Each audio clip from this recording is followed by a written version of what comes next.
Hi everyone, welcome back to my YouTube channel capital market में आप सबका स्वागत है। तो फर्स्ट डिस्क्लेमर ये है कि हम कोई भी सेबी रजिस्टर नहीं है। यहाँ पे अपना जो भी व्यू रखते हैं वो प्योरली टेक्निकल बेस और जो हमारे पास नॉलेज है देखने का हिसाब से उसके हिसाब से हम लोग ये टेक्निकल एनालिसिस करते हैं। और जो अभी सेपरेट वीडियो था निफ्टी, बैंक निफ्टी और सेंसेक्स का, तो इसी वीडियो में हम लोग निफ्टी और बैंक निफ्टी सेंसेक्स तीनों एक ही वीडियो में रखने वाले हैं। ठीक है, तो सेपरेट कोई भी वीडियो नहीं रहने वाला है, तो सारा यहीं पे आपको मिल जाएगा, निफ्टी, बैंक निफ्टी और सेंसेक्स। ठीक है, तो पहले चलते हैं निफ्टी 50 पे। 5 मिनट टाइम फ्रेम पर रखा है, जहाँ पे लास्ट ट्रेडिंग क्लोजिंग थी वो 23,203 रुपीज़ थी, सॉरी 23,203 थी। तो जहाँ पे हम लोगों ने इंट्राडे पे मार्क किया था, हमारे जो प्रीवियस टेक्निकल एनालिसिस में हम लोगों ने ऑलरेडी बात किया था कि यहीं कहीं पे हम लोगों को शायद डिप मिल सकती है और बायर को यहाँ पे आपको एक्टिव रहना पड़ेगा, क्योंकि इसके नीचे फर्दर अगर मार्केट जाता है तो हम लोग और वीकनेस मार्केट में देख सकते हैं। और 200 पॉइंट्स और भी यहाँ पे अगर 23,550 अगर ब्रेक होता है तो मेरे हिसाब से 22,800 हम लोगों को देखने को मिल सकता है। वीकनेस है इसीलिए हम लोगों ने, लेकिन अगर यहाँ से बाउंस बैक मिल सकता है तो यहाँ से आपको एक अच्छा रिवॉर्ड मिल सकता है। लेकिन क्या हुआ कि फर्दर यहाँ पे एक कोई ऐसी अपमूव देखने को नहीं मिली। लास्ट जो फ्राइडे ट्रेडिंग सेशन था यूएस में, वहाँ पे उन्होंने एक अच्छी क्लोजिंग दी है, गैप अप ओपनिंग हुए थे, इसके बाद उसको सस्टेन भी कर पाए थे। तो एक अच्छी बात है यूएस के लिए, तो शायद हमारे लिए भी कल के लिए शायद एक अच्छी गैप अप हो सकता है। अब कितने पॉइंट का होता वो देखने के लिए बहुत इंपॉर्टेंट रहने वाला है कि कहाँ पे गैप अप होते हैं, वो कल ही हमको पता चल सकता है। अगर मान लीजिए 23,300 के अबव गैप अप होता है और 5 मिनट की कैंडल है, सस्टेन होती है, जैसे कि ऐसी कैंडल नहीं होनी चाहिए जैसे ये थी, ऐसे नहीं होनी चाहिए कि सडनली नीचे मूव करने लगे। अगर 23,300 के अबव जाती है तो सडनली आप लोगों को बाय अवॉइड करना चाहिए। मेरे हिसाब से थोड़ा वेट करना चाहिए। 20 अगर 23,300 के अबव खुलता है तो 50-60 पॉइंट का थोड़ा रिवर्सल वेट कीजिए, इसके बाद बाई कीजिए। 50-60 पॉइंट का आपको स्टॉप लॉस रखना है। और जिसको बाय के लिए फिर भी वेट करना है कि नहीं हम लोगों को डिप में ही बाय करना है, तो मेरे हिसाब से वो लोग अवॉइड कर सकते हैं। अगर गैप अप ओपनिंग होती है तो 23,300 के अबव, तो मेरे हिसाब से उन लोगों को जिसको क्वालिटी ट्रेड चाहिए वो मेरे हिसाब से यहाँ पे अवॉइड कीजिए। रिट्रेस का भी कोई बेनिफिट नहीं है। बायर को यहाँ पे जो फ्रेश बाइंग आती है तो एक बार आने दीजिए, और जो सेलर है उनकी जो पोजीशन है उनको कटने दीजिए, तभी शायद हम लोगों को फ्रेश बाइंग देखने को मिल सकती है। यहाँ पे बहुत ही इंपॉर्टेंट है कि 23,300 मार्केट को सस्टेन करना बहुत ज़रूरी है। अगर कैप अप होता है 23,300 तो एक बार उसको सस्टेन होने दीजिए, क्योंकि क्या है कि 23,400 के आसपास हमारे पास ऑलरेडी एक रेजिस्टेंस है। अगर 23,400 ब्रेक होता है और सस्टेन होता है तभी हम लोगों को 23,600 मार्केट में देखने को मिल सकता है। अगर मान लीजिए किसी कारण सर, अगर मान लीजिए 23,050 के नीचे गैप डाउन खुलता है तो मेरे हिसाब से फ्रेश शॉर्टिंग आ सकती है मार्केट में, और वो हम लोगों को 22,800 के पास ले जा सकती है। लेकिन याद रखिए स्टॉप लॉस हमेशा सिस्टम में होना चाहिए। यहाँ पे हम लोगों को प्रोबेबिलिटी फाइंड आउट करते हैं, ना कि रॉन्ग और राइट डिसीजन। यानी कि जो प्रिडिक्ट करते हैं रॉन्ग और राइट, प्रिडिक्ट में कोई भी ऐसा नहीं होता है। यहाँ पे हम लोग सिर्फ प्रेडिक्ट कर रहे हैं, अगर इसके नीचे गए तो हम लोग ये प्लान के लिए जा सकते हैं। तो मेरे हिसाब से अगर 23,050 के बिलो खुलता है तो शायद फ्रेश सेलिंग आ सकती है मार्केट में। तो यहाँ पे आप लोगों को एक फर्दर अपॉर्चुनिटी रह सकती है। फ्रेश शॉट यहाँ पे कहीं पे भी मत कीजिए।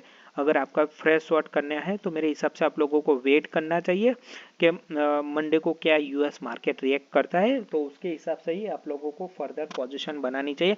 तो मेरे हिसाब से अगर मंडे निफ्टी 50 और अगर हम लोग अवॉइड कर सकते हैं तो बेटर है, जाने दीजिए मेरे हिसाब से, क्योंकि हम लोगों को नेक्स्ट फिर बाद में हम लोग स्ट्रेटेजी अच्छे से बना सकते हैं, क्योंकि ये एक चॉपी मार्केट है। आप देख सकते हैं जो पिछला लास्ट वीक प्योरली एक चॉपी मार्केट ही रहा है, कोई भी हम लोगों को प्योर डायरेक्शन नहीं मिला। इसमें सिर्फ सेलर ही बेनिफिट ले पाए, बायर को कुछ ज़्यादा बेनिफिट नहीं मिला है। लेकिन इसलिए मैं सेलर को भी अवॉइड करने के लिए बोल रहा हूँ, क्योंकि यहाँ पे कुछ भी मार्केट में अनसर्टेनिटी ज़्यादा है, तो उसे इस हिसाब से प्रिडिक्ट करना बहुत ही दिक्कत हो रहा है। तो मेरे हिसाब से संडे मंडे एक बार जाने दीजिए, उनके मार्केट को रिएक्ट करने दीजिए, बाद में आप लोग अगर ट्रेड लेते हो तो मेरे हिसाब से बहुत बढ़िया है। लेकिन मेरे हिसाब से जो फिलहाल सपोर्ट की मैं बात करूँ तो 23,100 से लेकर 23,050 के आसपास एक अच्छा खासा सपोर्ट है। ये ब्रेक हुआ तो मेरे हिसाब से फ्रेश सेलिंग आ सकती है मार्केट में। रेजिस्टेंस 23,300 है, 23,400 और 23,600, यानी हर एक लेवल पर हम लोगों को फेस करना पड़ सकता है रेजिस्टेंस। तो अगर मार्केट को ये सारे रेजिस्टेंस एब्सॉर्ब करने हैं तो जो गैप अप खुलने के बाद उसको सस्टेन भी करना जरूरी है। ऐसा नहीं ये जैसे यहाँ पे एक गैप अप हुआ लेकिन ये सस्टेन नहीं कर पाया, ठीक है, तो ऐसे नहीं होना चाहिए। गैप अप होने के बाद उसको एक अच्छे से सस्टेन भी करना जरूरी है। जैसे कि यहाँ पे हम लोग अगर कुछ है तो देख लेते हैं कि देखिए यहाँ पे कहीं पे भी ऐसा नहीं, हम लोगों को गैप अप खुलने के बाद यहाँ पे गैप अप खुला लेकिन फिर वो सस्टेन ही नहीं कर पाए, फिर हम लोगों को एक फ्रेश सेलिंग देखने को मार्केट में मिली। तो मेरे हिसाब से गैप अप खुलने के बाद उसको सस्टेन करना भी बहुत ज़रूरी है, तभी जाके 23 तब जाके बायर को कॉन्फिडेंस आता है। और 23,400 तक वो ले खींच के अगर ले गए तो मेरे हिसाब से अगर 400 भी टिक गए तो 23,600 हम लोगों को देखने को मिल सकता है। ये चलिए चलते हैं बैंक निफ्टी में क्या दिख रहा है वो हम लोग एक बार देख लेते हैं। तो बैंक निफ्टी में काफ़ी हमारे जैसे हम लोगों ने प्रीवियस वीडियो में डिस्कस किया था कि बैंक निफ्टी अगर इसके नीचे अगर कैप डाउन खुलता है तो आपके लिए एक अच्छा मौका होगा।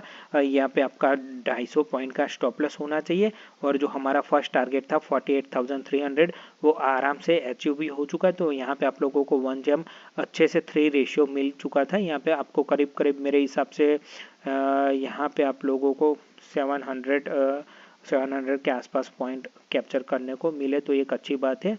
बैंक निफ्टी में भी सपोर्ट है मेरे हिसाब से 48,300, यहाँ से हमारा जो सपोर्ट है यहीं से पुल बैक लिया था, तो 48,380 से लेकर 48,230 के आसपास यहाँ पे एक अच्छा खासा बेस है। नीचे सपोर्ट भी ऑलरेडी है, तो शायद 2-3 सपोर्ट है। तो बैंक निफ्टी थोड़ा अच्छा दिख रहा है कंपेयर टू निफ्टी। तो मेरे हिसाब से यहाँ पे हम लोगों को जो सपोर्ट है, फिर यहाँ पे भी 47,800 के आसपास एक डिमांड जोन है जो ऑलरेडी क्रिएट हुआ है पास्ट में, तो ये भी रिस्पेक्ट करने वाला है मार्केट।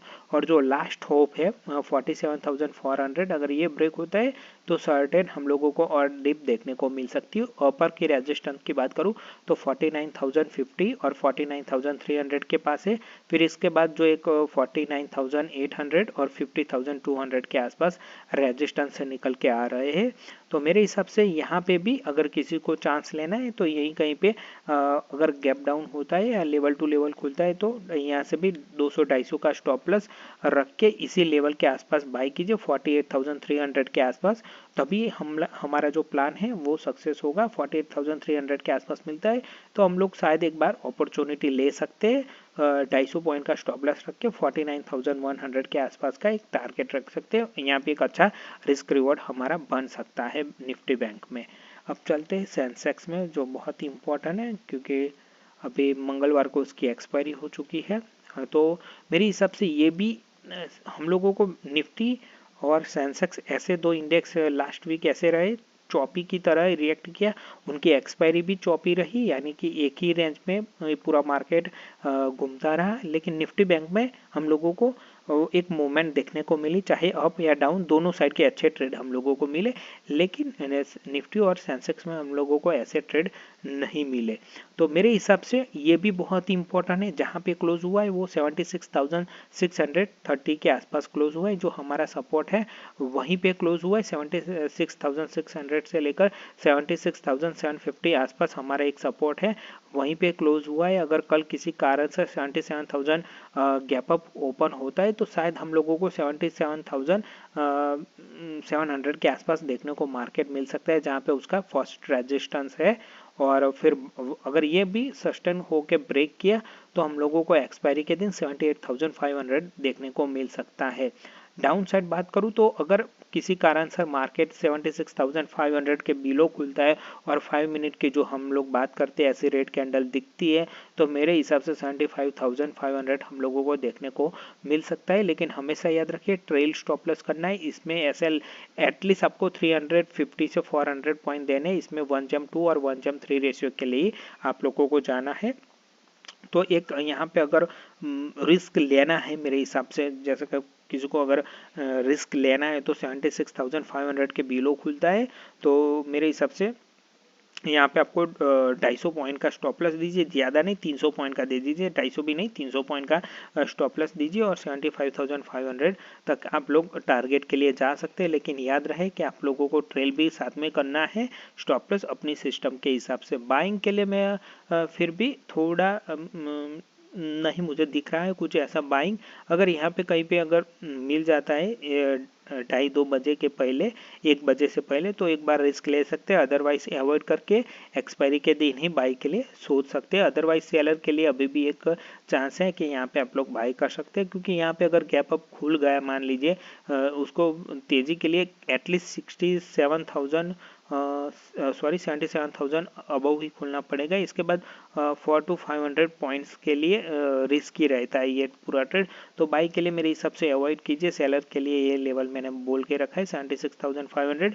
मैं ये प्लान करने वाला हूँ कि 76,500 के अगर बिलो खुलता है तो मैं 250 पॉइंट का स्टॉप लॉस लगा के 75,600 जा सकता हूँ। सेफ साइड खेलना है तो कम से कम 300 पॉइंट देना ही चाहिए, ठीक है। ये हम लोगों का कल के लिए प्लान है।